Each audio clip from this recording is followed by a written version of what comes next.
আসসালামু আলাইকুম ওয়া রাহমাতুল্লাহি ওয়া বারাকাতুহু। আপনাদের সামনে উপস্থিত হলাম একটি বিশেষ ঘটনা নিয়ে। আপনারা এই যে ছেলেটাকে দেখছেন, এই ছেলেটার সৎ মা বাড়ি থেকে একে বেড়ানোর কথা বলে নিয়ে আসছে। নিয়ে আসার পর খোরনিয়া বাজারে এই ছেলেটাকে 1 ঘন্টা আগে, এখান থেকে 1 ঘন্টা আগে একে ছেড়ে দিয়ে গেছে রাস্তায়।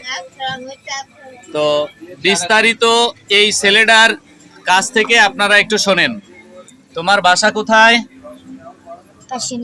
কাশিয়ানী থানা। এটা হ্যাঁ, সাপলিডাঙ্গা গ্রাম। তুমি একটু জোরে বলো। সাপলিডাঙ্গা গ্রাম।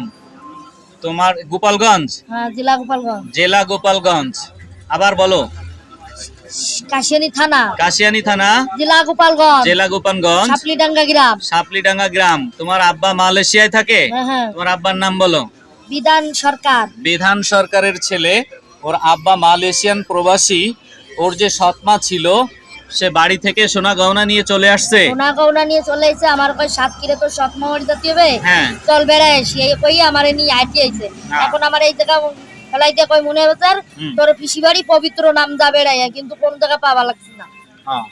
তার মানে ওর সৎমা ওর বাড়ি থেকে সোনা গহনা সবকিছু টাকা পয়সা নিয়ে বের হয়ে আসছে।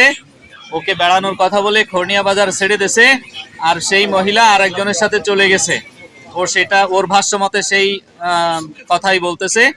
যদি এই ছেলেটাকে কেউ চিনে থাকেন, যদি এর পরিবারের সাথে কেউ যোগাযোগ করতে পারেন, তাহলে খুবই উপকার হবে। এই ছেলেটা তার পরিবারে ফিরে যেতে পারবে। এইখানে যে আত্মীয়র কথা বলে ওকে ছেড়ে দিয়ে গেছে, এই ধরনের কোনো আত্মীয়র সন্ধান এখানে মেলে নাই। তাই এই ভিডিওটি আপনারা শেয়ার করবেন। এটা সত্য একটি ঘটনা। এই রাতে এই বাচ্চাটাকে ছেড়ে দিয়ে গেছে এখানে। আমি আবারও বলছি, ভিডিওটা শেয়ার করবেন। যদি এই ছেলেটাকে কেউ চিনে থাকেন, তো সরাসরি এর পরিবারের সাথে যোগাযোগ করে। এখন সে খুলনা জেলার ডুমুরিয়া থানার খোরনিয়া বাজারে অবস্থান করতেছে।